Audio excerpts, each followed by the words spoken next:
Hi everyone, welcome to Digital Expert. Today, I'm here with an exciting and practical roadmap to transform your financial life in just 6 months. If you genuinely want to change your life, fix your financial problems, and live a rich life, this is a 6-month blueprint you need to follow. Imagine waking up knowing exactly where your money is going without having to track every transaction.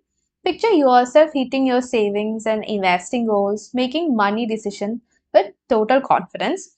I'm going to show you the exact step-by-step system that's going to work for you, and you can spread it over the next 6 months, or you can do it all in 1 month at your pace, your choice. But listen carefully.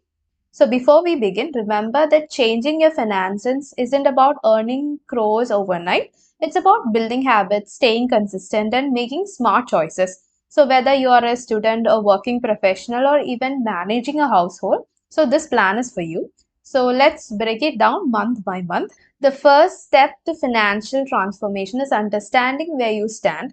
So here's what you need to do in month 1. The first month is all about defining your life and creating a clear plan to make that a reality. So if you don't get this right, your whole 6-month plan will fall apart. So define your rich life.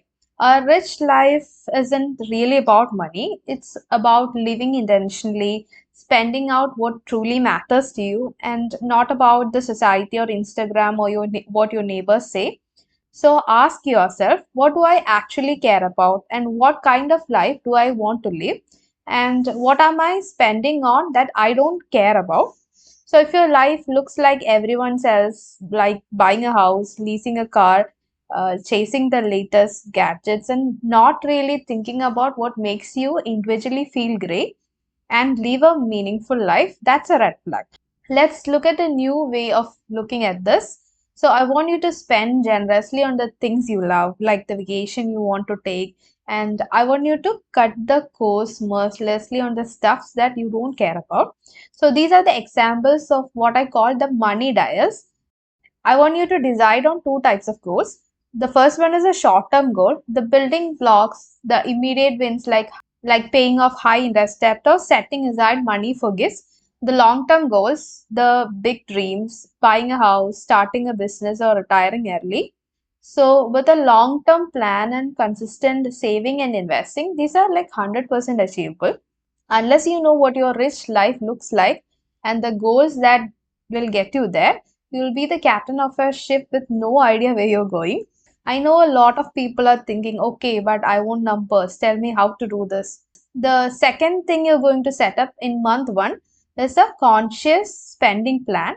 If you could make sure you're saving and investing enough money each month and then use the rest guilt free or whatever you want, eating out, travel, well, you can.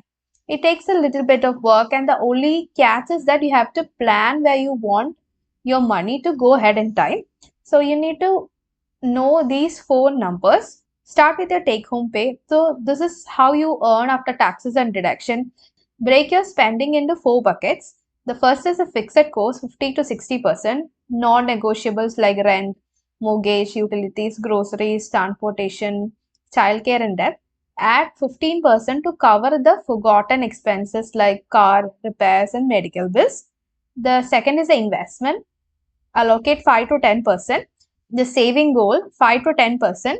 The short term and mid term goals like building an emergency fund, saving for a big trip or a house. 20-30% is the guilt free spending.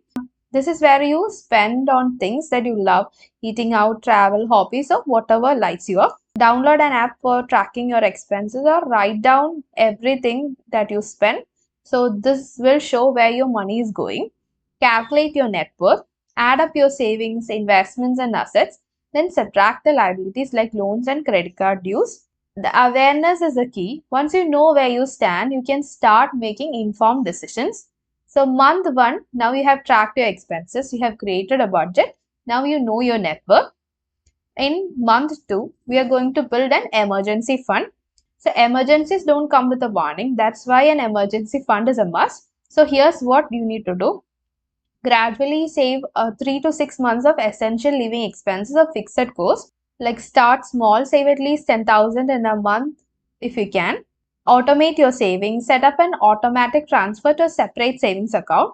Use high interest accounts. Consider parking your emergency fund in a liquid fund or a high interest savings account. So this will be your financial safety net for when life throws you a curveball like medical bills, car repairs, or unexpected expenses. Let's look at month 3, paying off the debt. The debt can weigh you down, but you can tackle it strategically. Here's how. Prioritize high interest debt. Focus on paying off the credit card dues or personal loans first. So use the debt snowball method. Pay off the smallest debt first for quick wins, then move to the larger ones. Negotiate for a lower interest rate. So don't hesitate to talk to your bank for better terms. Every rupee you free from debt can be redirected to savings and investment. So month 4, investing smartly. Now comes the exciting part, growing your money. So here's what you need to do in month 4. Investing isn't about timing the market. It's about the time in the market. Avoid trying to time the market. Instead, focus on long-term growth. The earlier you start, the more time your investments have to grow exponentially through compounding. Start SIPs in mutual funds. Even a 500 a month can grow significantly over the time. So if you have a demat account and need to know the stocks you need to buy for long-term returns, you can check my channel. I've posted loads of videos and analyzed stocks even based on sectors. I hope it will be really helpful to you. So people think that investing is a complicated process, but it's not. Whatever money you have or whatever money you save every month, find a mutual fund and invest 20% of that money in mutual fund and the rest 80% in stocks. Make a list of the stocks you need to invest and do an SIP in these stocks and watch your money grow. Month 5, it's about reviewing and scaling up. So you have made it to month 5 and now it's time to review and scale up. Review your progress, compare your current finances to where you started, increase your savings rate. If you have been saving like 20%, aim for a 25%. Try to explore new income streams like a side hustle, freelancing, or monetizing your skills. So scaling up is all about staying consistent and finding new ways to grow your wealth. So here you are already there by month 5 and trying to completely change your finances. So financial freedom isn't a destination, it's a journey. Take one step at a time, stay disciplined and be amazed at what you can achieve. Let me know in the comments which step you are starting with today. So if you find this video helpful, don't forget to like, share and subscribe to this channel for more videos related to stocks.